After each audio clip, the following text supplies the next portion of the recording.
N,000 years ago, in the Neolithic period, before human beings began making pottery, we were playing games on flat stone boards drilled with 2 or more rows of holes. By the early dynastic period in ancient Egypt, 3 millennia later, board games were already represented in hieroglyphs.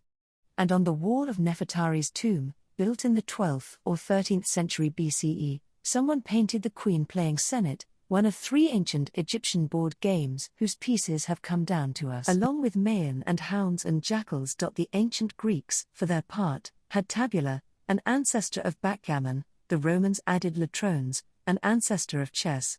All across the ancient Near East, people played the game of 20 squares, while in ancient China they played Ludo, and in ancient India Moksha Patam, which was rechristened snakes and ladders when colonials imported it to Britain in the Victorian era. Wherever there has been civilization, strange to say, there have been games played on boards.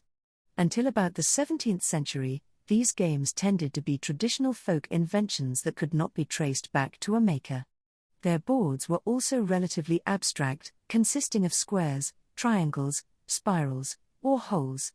With the advent of the Enlightenment and the rise of capitalism, however, the board games of Europe, like so much else on the continent, began to change. By the end of the 18th century, games were being produced for the marketplace, promoting everything from ferry rides to colonial conquest. To appeal to consumers, a category of persons that had not previously existed, these games were made to be played on boards printed with pictures that represented specific places, people, and things. The artists who designed them strove to attract the public eye and capture the public imagination, appealing to the modern craving for what Walter Benjamin would call novelty and shock. A great many of these new picture games were racing games, like Snakes and Ladders or the game of Goose, in which 2 or more players move their pieces around a formalized track according to the number dictated by some form of random generator, such as a spinning top or dice. Each track has its unique combination of safe squares, penalty squares, hazards, and shortcuts, but the objective of all racing games is the same: to arrive at the final square and be the first to remove one's piece or pieces from the board. The subject matter and aesthetics of 18th and 19th century racing games ranged widely. The Dutch steamboats game, for example, is hand-colored and charmingly childish, its figures and landscapes reminiscent of those you see in American folk portraits by Joseph H. Davis or Joseph Warren Leavitt. Intended to sell tickets on the Rotterdam-Dordrecht steamboat line, the game's objective is as straightforward as can be: to reach the port of Dordrecht without being waylaid by various hazards, which, this being a promotional tool after all, are for the most part pleasant distractions: a glass of Geneva, a cup of coffee, a carriage ride. The or Plague House is the only ominous presence on the board, printed in London in 1790, is a far less convivial affair. Heavy on text, and even heavier on Protestant morality, the board is loosely modelled on the game of Goose, which was well enough ensconced in the culture of late 18th century Europe for Goethe to write that life itself was like a game of goose: the further you go, the sooner you reach the end, where no one wants to be. Sure enough, the objective of is to be the first player to become an old man, or, as the board would have it, the immortal man who has existed 84 years, a model for the close of life, which can end only by eternity. This can only be accomplished after the player has maneuvered his piece through 83 squares representing the 7 periods of life, from infancy to dotage, possibly while being treated to a few moral and judicious observations, as the instructions suggest, along the way. A player could at least be certain of encountering no distracting glasses of Geneva here. The concept of progress, in the general sense of forward motion, had long been central to board games, and countless games produced in 18th and 19th century Europe continued to revolve around simple contests to reach a finish line. That finish line might be as close to home as the port of Dordrecht in the or as exotic as the North Pole in the Austro-Hungarian game, commemorating the polar expedition led by Karl Weyprecht and Julius Payer. Jules Verne's international best-selling novel, about Phileas Fogg, the headstrong English gentleman who, to win a bet, circumnavigates the globe in 80 days, lent itself very well to board game adaptations. So did the American journalist Nellie Bly's real-life attempt to beat the fictive Fogg at his own game, which she managed to do, traveling from New York to India and back in a mere 73 days. The concept of progress in the political sense worked its way into board games soon after the start of the French Revolution. The revolutionaries, not unlike the moralists behind, were suspicious of the frivolity of games and wasted no time changing them to suit their own purposes. Considering these revolutionaries renamed the days and months, reconfigured the calendar, and recalculated the measurement of minutes and hours, the fact that they also decreed the king in the chess set would henceforth be called the flag, and requisitioned the blank backs of playing cards for cataloguing the confiscated libraries of aristocrats should probably come as no surprise.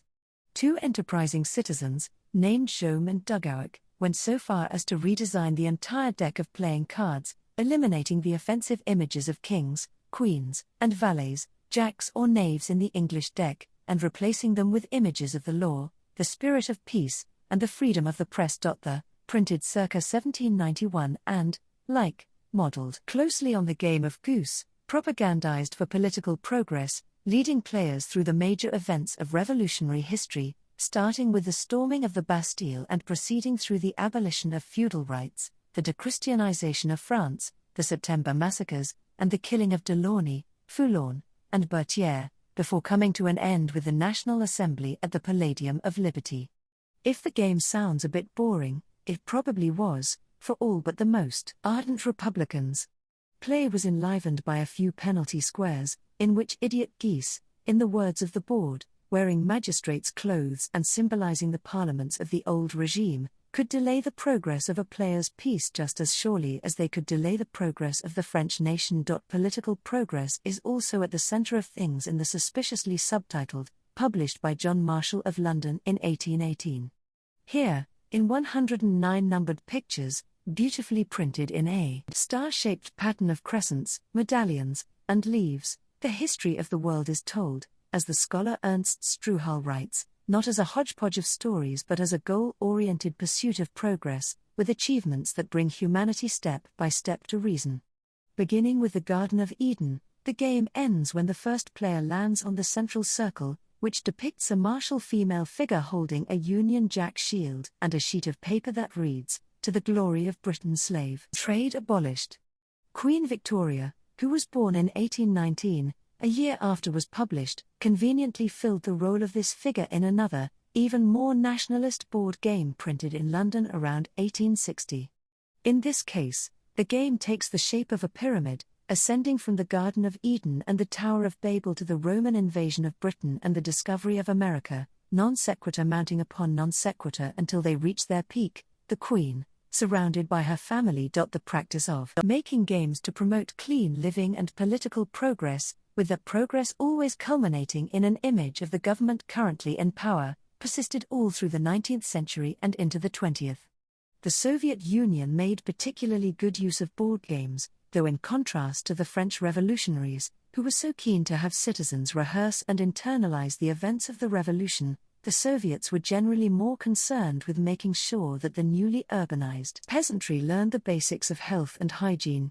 In the 1910s and 1920s, the state approved the manufacture of games such as, and, in which players had to round up homeless children and bring them to an orphanage, published in Moscow in 1926, is a game intended to promote awareness of syphilis, tuberculosis, alcoholism, and of the dangers of consulting folk healers rather than doctors.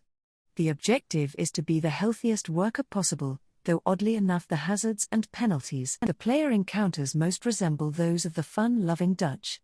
Instead of being distracted from your destination by a warm cup of coffee or a fiery glass of Geneva, however, you are penalized for consulting a folk healer, which lands you in the cemetery, drinking a beer at lunch, which lands you in a homeless shelter, or consorting with a strange woman, which gives you syphilis.